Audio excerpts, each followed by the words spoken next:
प्रकरण 11. येशूच्या चरणापाशी बसणे. मरिया प्रभूच्या चरणांजवळ बसून त्याचे भाषण ऐकत राहिली. तेव्हा मार्थेला फार काम पडल्यामुळे तिची तारांबळ उडाली आणि ती पुढे येऊन म्हणाली, प्रभूजी, माझ्या बहिणीने माझ्या एकटीवर कामाचा भार टाकला आहे. ह्याची आपल्याला पर्वा नाही काय? मला सहाय्य करायला तिला सांगा. प्रभूने तिला उत्तर दिले, मार्थे मार्थे, तू पुष्कळ गोष्टींविषयी काळजी व दगदग करतेस, परंतु थोडक्याच गोष्टींचे अगत्य आहे. किंबहुना एकाच गोष्टीचे अगत्य आहे. मरियेने चांगला वाटा निवडून घेतला आहे, तो तिच्यापासून काढून घेतला जाणार नाही. लूक 10:38-42. मार्था घरामध्ये खूप कष्टानं कामं करत होती.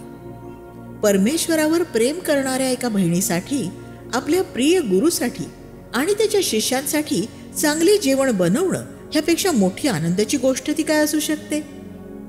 परंतु जेव्हा तिने तिच्या बहिणीकडे, मरियेकडे पाहिले, तेव्हा जे काम ती प्रेमाने करीत होती तेच काम तिच्यासाठी एक अवजड आणि असहनीय ओझं बनलं होतं. मरिया तिला काहीच मदत करत नव्हती. वरवर पाहता हे स्वार्थीपणाचे वाटेल, पण ती तर प्रभूच्या उपस्थितीत खूप आनंदीपण दिसत होती आणि प्रभू सुद्धा तिच्यासोबत खुश दिसत होते. मार्थाच्या मनोवृत्तीत कायीनाच्या त्या स्वभावाची झलक दिसून येत होती जी त्याच्यामध्ये त्याच्या लहान भावाबाबत होती. जेव्हा एखादी बहीण आपल्याच घरी कामाच्या ओझ्याने दबलेली असताना आपल्या घरातील इतर लोक कामाच्या ओझ्यापासून दूर राहून परमेश्वराच्या संगतीत आनंदित असलेले दिसतात, तेव्हा ते पाहणे एका बहिणीसाठी सोपे नसते. आपणही मार्थासारखे चिडचिड्या स्वभावाचे आहोत का? मार्था एक नाजूक पात्र होती. आपण सगळ्या बहिणी सुद्धा अशाच असतो. मार्था थकलेली सुद्धा होती. पण ह्या सगळ्या गोष्टी जरी असल्या तरीही कुरकुर करणाऱ्या, इतरांचा न्याय, तुलना, मत्सर करणाऱ्या आणि स्वतःला दयेचे पात्र बनवणाऱ्या तिच्या त्या आत्म्याचे समर्थन करू शकत नव्हते. जेव्हा आपण ओझ्याने दबलेले असतो तेव्हा आपण परमेश्वराकडे जाऊ शकतो, जो आपल्याला असे म्हणत आमंत्रित करतो, अहो कष्टी व भाराक्रांत जन हो, तुम्ही सर्व माझ्याकडे या, म्हणजे मी तुम्हाला विसावा देईन. मी जो मनाचा सौम्य व लीन आहे, त्या माझे जू आपणावर घ्या व माझ्यापासून शिका, म्हणजे तुमच्या जीवांना विसावा मिळेल. कारण माझे जू सोयीचे व माझे ओझे हलके आहे. मत्तय 11:28-30. परमेश्वर आपल्या सिंहासनावर आहे हे स्वीकारून आपण आपल्या सर्व कार्यांमध्ये त्याच्या सम्मुख राहू शकतो आणि त्याला आपले सर्व ओझे आणि समस्या ठाऊक आहेत ह्या गोष्टीने पूर्णपणे निश्चिंत होऊ शकतो. त्यामुळे आपण आपले काम एका शांत मनस्थितीत आणि अशा आत्म्याने करू शकतो जो मुक्त आहे. मुक्त आहे इतरांवर प्रेम करण्यासाठी आणि आशीर्वाद देण्यासाठी, ज्यांचे जीवन इतके सुखवस्तू असते की त्यांना पाहिजे तिथे ते जाऊ शकतात आणि जे पाहिजे ते करू शकतात, अगदी त्यांनाही आशीर्वाद देण्यासाठी. येशू मार्थेला म्हणाला, थोडक्याच गोष्टींचे अगत्य आहे, किंबहुना एकाच गोष्टीचे अगत्य आहे. मरियेने चांगला वाटा निवडून घेतला आहे, तो तिच्यापासून काढून घेतला जाणार नाही. ही एक समाधानाची बाब आहे की आपल्याला मार्था किंवा मरियासारखे बनण्याची निवड करायची नाहीये. आपण दोघींप्रमाणेही बनू शकतो. आपण हे वाचतो की लाजराला मरणातून जिवंत केल्यावर त्यांनी पुन्हा एकदा त्याच घरात जेवणावळ केली होती आणि मार्था वाढत होती. योहान 12:2. आणि मरिया पुन्हा येशूच्या चरणापाशी बसली होती. पण ह्या वेळेस मार्थेची काहीच तक्रार नव्हती. ती आनंदात होती, कारण ती तिच्या सेवेच्या दरम्यान विसाव्यात कसे राहावे हे शिकली होती. ती कदाचित स्वयंपाकघरात काम करत असतानाही येशूच्या चरणापाशी बसायला शिकली होती. आपणही आपल्या घरकामात व्यस्त असताना आपल्या जगिक कामांच्या मध्येही या आनंदाच्या परिपूर्णतेचा अनुभव घेऊ शकतो. आपण आपल्या कुटुंबासाठी घरातील आवश्यक कामे करीत असतानाही येशूच्या चरणापाशी बसू शकतो. आपले दैनंदिन काम नव्हे तर तक्रारीच्या आणि मत्सराच्या आत्म्याद्वारे येणारी अशांती आपल्याला परमेश्वराच्या चरणापाशी बसण्यापासून दूर नेते. संपूर्ण पृथ्वी परमेश्वराचे पादासन आहे, म्हणून आपण कुठेही त्याच्या चरणापाशी बसू शकतो. खरोखरच मी आपला जीव स्वस्थ व शांत ठेवला आहे.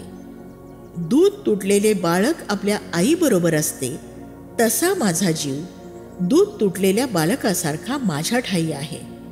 स्तोत्र 131:2. एक दूध तुटलेले बालक आपल्या आईच्या कुशीत कसल्याही अस्वस्थतेशिवाय आणि स्वार्थी अपेक्षेशिवाय अगदी निश्चिंतपणे पडून राहते. आपणही असे बनू शकतो, कारण जेव्हा आपण परमेश्वराशी जोडलेले असतो तेव्हा आपल्याला जाणवेल की घरातील कामकाज करीत असतानाही तो आपल्या सोबत आहे. खरोखर तुझ्या अंगणातील एक दिवस हा, आणि जर परमेश्वराने माझ्यासाठी हीच जागा निवडली असेल तर माझे घर हेच त्याचे पवित्र मंदिर आहे. दुसऱ्या कोणत्याही जागी घालवलेल्या सहस्त्र दिवसांपेक्षा उत्तम आहे. दुष्टाईच्या तंबूत राहण्यापेक्षा माझ्या देवाच्या घराचा द्वारपाळ किंवा एक व्यस्त पत्नी किंवा आई होणे मला इष्ट वाटते. महालामध्ये चैन आणि आराम माझ्या जीवनासाठी त्याच्या इच्छेबाहेर राहण्यापेक्षा उत्तम आहे. कारण परमेश्वर अनुग्रह आणि गौरव देतो. जे सात्विकपणे चालतात त्यांना उत्तम ते दिल्या वाचून तो राहणार नाही. स्तोत्रसंहिता 84:10 आणि 11. मग ते माझे खऱ्या मार्गाने चालणे असो, घरामध्ये कितीतरी तास उशिरापर्यंत काम करणे असो, किंवा आजारी मुलांबरोबर त्यांची देखभाल करीत रात्री उशिरापर्यंत जागे राहणे असो, परमेश्वर आपल्याला म्हणतो, मी सदैव तुझ्याबरोबर आहे. मी तुला कधीही सोडणार नाही व टाकणार नाही. आपल्या परमेश्वराने नवीन करारामध्ये आपल्या बहिणींना दिलेली ही एक खुश खबर आहे की आपण काहीही करत असलो तरीही तो सदैव आपल्या सोबत आहे, आणि म्हणून आपण त्याला कायम भेटू शकतो. आपल्या घरामध्ये देखील. स्वर्गात तुझ्याशिवाय मला कोण आहे? पृथ्वीवर मला तुझ्याशिवाय दुसरा कोणीही प्रिय नाही. स्तोत्रसंहिता 73:25. केवळ परमेश्वराच्या उपस्थितीची आवश्यकता आहे, जसे की मॅडम गुयॉनने अगदी योग्य रीतीने सांगितले आहे. जरी एखादी जागा आपण शोधली किंवा एखाद्या जागेपासून आपण दूर गेलो तरीही आपल्या जीवाला कशातही सुख मिळत नाही. पण जेव्हा माझ्यासोबत परमेश्वर मला मार्ग दाखवतो तेव्हा जगणे किंवा मरणे दोन्ही एक समान होऊन जाते. पण जाऊ शकते का मी अशा जागी जिथे तू नाहीस? ह्या विचारांनीच माझा थरकाप होतो. दूरवर पाहिले तरीही अशी जागा दृष्टीस पडत नाही. परमेश्वर आहे सर्वत्र, हा दिलासा आहे मला. जुन्या करारामधील संदेष्टे परमेश्वरासमोर आरोळी मारून म्हणाले, हरिणी जशी पाण्याच्या प्रवाहांसाठी लुलपते तसा हे देवा माझा जीव तुझ्यासाठी लुलपत आहे. माझा जीव देवासाठी, जिवंत देवासाठी तान्हेला झाला आहे. मी केव्हा देवासमोर येऊन त्याचे दर्शन घेईन? स्तोत्रसंहिता 42:1 आणि 2. परंतु आज आपण परमेश्वराला कायम आपल्या सोबत उभे राहिलेले अनुभवतो, अगदी आपल्या स्वतःच्या घरात. ही किती आशीर्वादित गोष्ट आहे.